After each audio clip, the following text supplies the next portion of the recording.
Every country on earth at the moment is reforming public education. There are two reasons for it.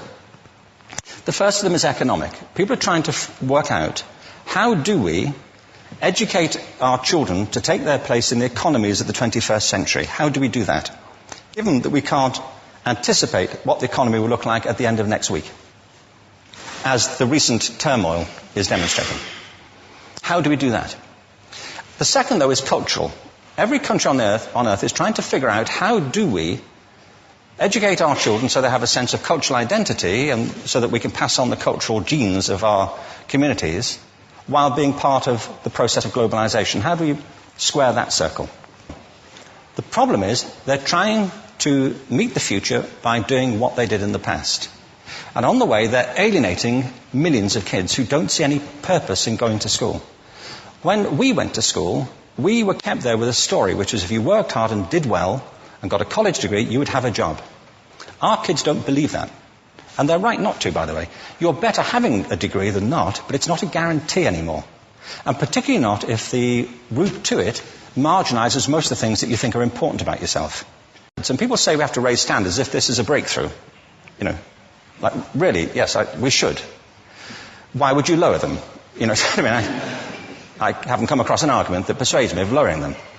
But raising them, of course we should raise them. The problem is that the current system of education was designed and conceived and structured for a different age.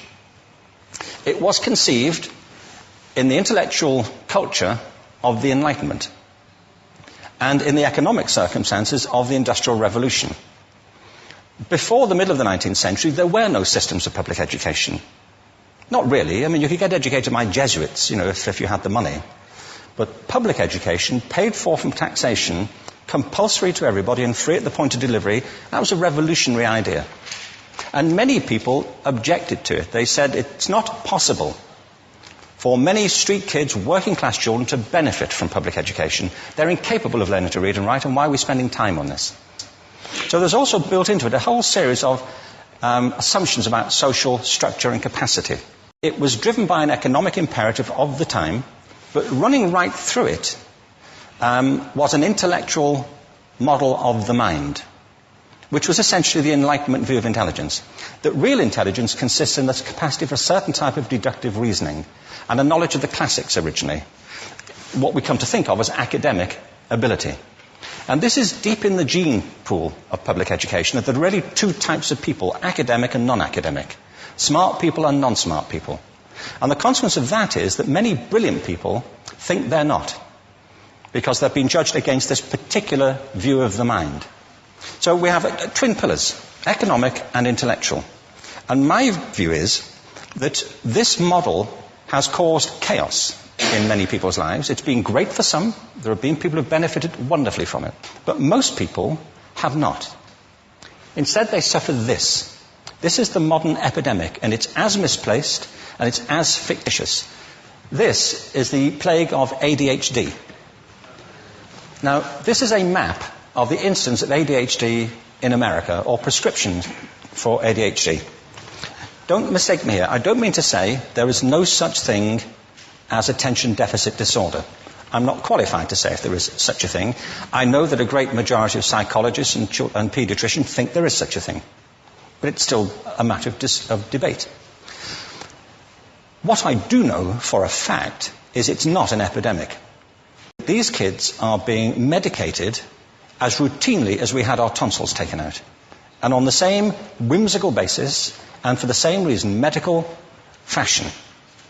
Our children are living in the most intensely stimulating period in the history of the earth. They're being besieged with information and calls for their attention from every platform, computers, from iPhones, from advertising holdings, from hundreds of television channels. And we're penalizing them now for getting distracted. From what? Boring stuff. At school, for the most part. It seems to me it's not a coincidence totally that the incidence of ADHD has risen in parallel with the growth of standardized testing. Now, these kids are being given Ritalin and Adderall and all manner of things, often quite dangerous drugs, to get them focused and calm them down. But according to this, attention deficit disorder increases as you travel east across the country. People start losing interest in Oklahoma.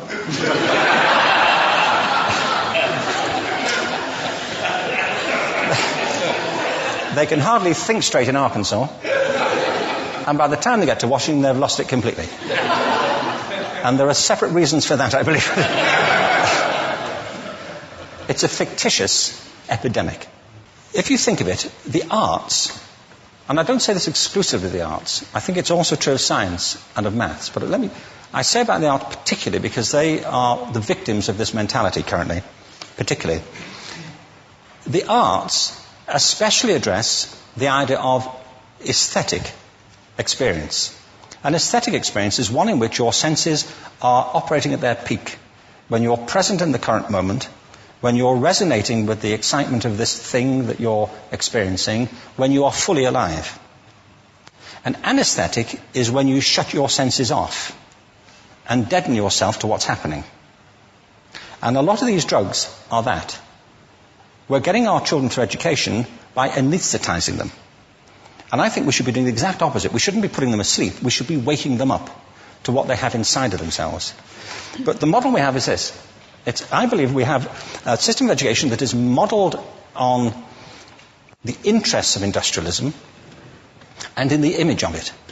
I'll give you a couple of examples. Schools are still pretty much organized on factory lines, ringing bells, separate facilities, specialized into separate subjects. We still educate children by batches. We put them through the system by age group. Why do we do that? Why is there this assumption that the most important thing kids have in common is how old they are? It's like the most important thing about them is their date of manufacture. You know what I mean? Well, I know kids who are much better than other kids at the same age in different disciplines, or at different times of the day, or better in smaller groups than in large groups, or sometimes they want to be on their own. If you're interested in the model of learning, you don't start from this production line mentality. It's essentially about conformity, and increasingly it's about that as you look at the growth of standardized testing and standardized curricula. And it's about standardization. I believe we've got to go in the exact opposite direction. That's what I mean about changing the paradigm. There was a great study done recently of divergent thinking. It was published a couple of years ago. Divergent thinking isn't the same thing as creativity. I define creativity as the process of having original ideas that have value. Divergent thinking isn't a synonym, but it's an essential capacity for creativity.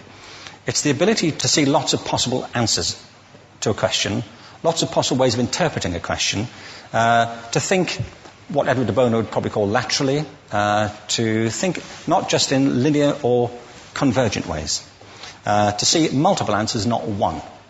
So, there are tests for this. One kind of cod example would be, people might be asked to say, how many uses can you think of for a paperclip? One of those routine questions. Most people might come up with 10 or 15. People who are good at this might come up with 200. And they do that by saying, well, could the paperclip be 200 foot tall and be made out of foam rubber? Does it have to be a paperclip as we know it, Jim? Now, there are tests for this, and they gave them to 1,500 people. This is in a book called Breakpoint and Beyond. And on the protocol of the test, if you scored above a certain level, you'd be considered to be a genius at divergent thinking. Okay? So my question to you is, what percentage of the people tested, of the 1,500, scored at genius level for divergent thinking? Now, you need to know one more thing about them. These were kindergarten children. So what do you think? What percentage at genius level? 80. 80, okay. 98%. Now, the thing about this was it was a longitudinal study. So they retested the same children 5 years later, ages of 8 to 10. What do you think? 50? They retested them again 5 years later, ages 13 to 15. You can see a trend here, can't you? Now, this tells an interesting story, because you could have imagined it going the other way, couldn't you? You start off not being very good, but you get better as you get older. But this shows two things. One is we all have this capacity, and two, it mostly deteriorates. Now, a lot of things have happened to these kids as they've grown up. A lot.